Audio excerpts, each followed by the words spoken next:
That's the most surprising, interesting part. Whenever you set out with a new trail that never been on before, it's intriguing because you really don't know what you're going to find and what you're going to see. It's eye-opening. Taking in the exquisite views and exploring beautiful byways is a new calling for veteran newspaperman John Kostrzewa.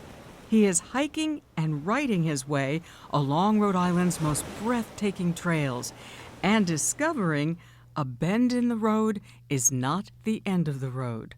It was not an easy, straight path. When I left the Providence Journal in 2017, I didn't really have a clear idea of what I wanted to do next or whether I'd ever work again. Kostrzewa worked more than 4 decades as a print journalist and spent the majority at the Providence Journal as a business columnist and editor. What was it like to go from the world of high finance to forests? It was probably the furthest thing from my mind. I think, like a lot of people who retire, they're not quite sure what the next chapter is going to be, though they know they want to contribute something.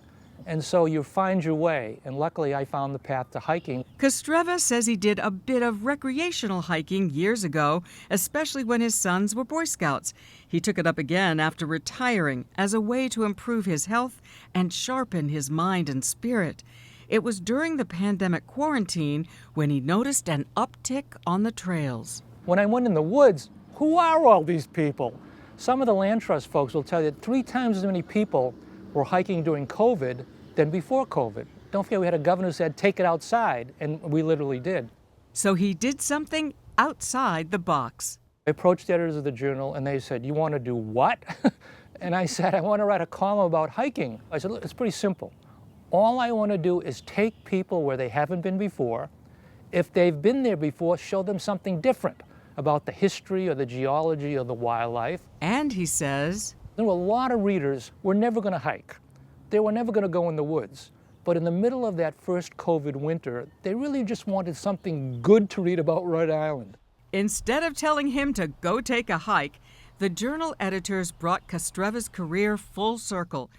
3 years and 150 columns later, what started out as a trial run is now a regular route. Kostrzewa's Sunday column is called Walking Rhode Island. He's compiled 40 of the feature stories in his new guidebook by the same name. And while the topic is far from his former beat, he says the essential skills are similar. I'm not a trained historian. I'm not a trained geologist. I'm not a trained birder. What I have been trained in 42 years is to observe, to look to the right, look to the left, and see things, and then try to figure it out. And then if I can't figure it out myself, then find those experts to talk to that explain it to me. In the book, there are nature walks for families, challenging hikes for the experienced, even urban explorations. There's a wonderful hike through West Warwick along the bike path, which you walk right through this old industrial area. And as you're walking on a trestle along the bike path, you smell this sweet smell, this fragrance and aroma. You say, what could this possibly be?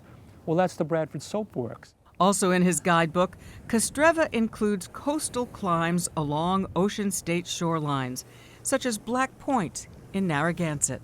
A lot of historical sites along the trail always fascinate me because it really shows you how we lived 200-300 years ago. And you'll see foundations right along the trail. You'll see sluiceways built, to speed up the water, to run lumber mills or grist mills.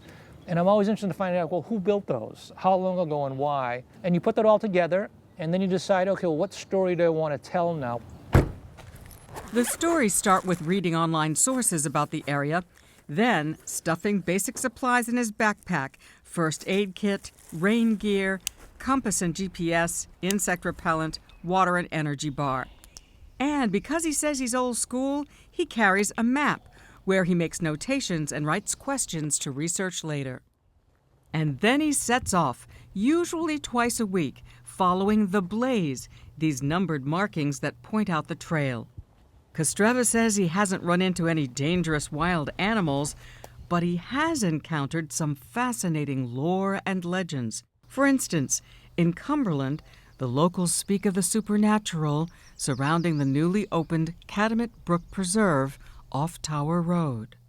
They've seen children along the road, they've seen ghosts along the road, and then they've seen a creature they call Monkey Man, which I have never seen and never heard of. Like Bigfoot? Yeah, I guess some type of monkey-like, ape-like creature that somebody had seen at one point and for some reason it caught into the imagination of the folks there. Do you imagine that we'll run into Rhode Island's Bigfoot out here? Well, I certainly hope not.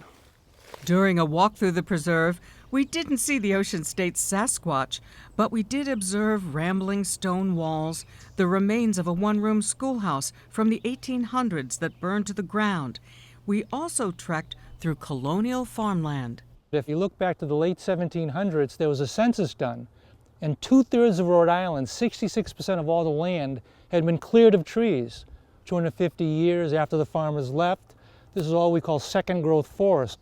And amid all the trees, there is a sound of silence.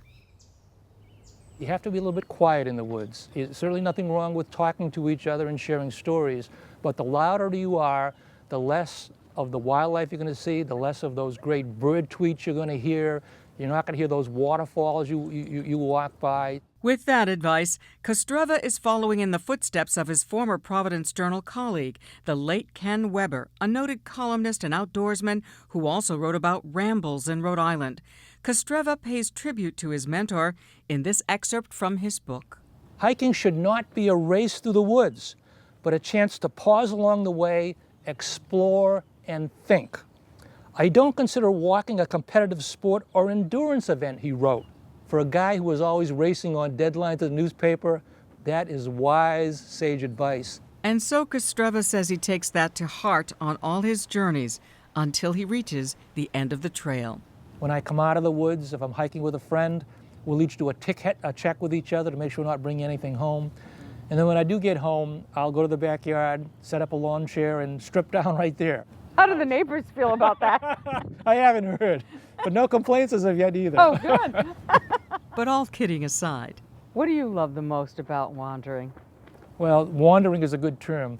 I was just reading a book from Thoreau going way back, and he would never call it walking or hiking. He called it sauntering, because he said the idea, almost like what Ken Weber said, is that you don't go to rush through the woods.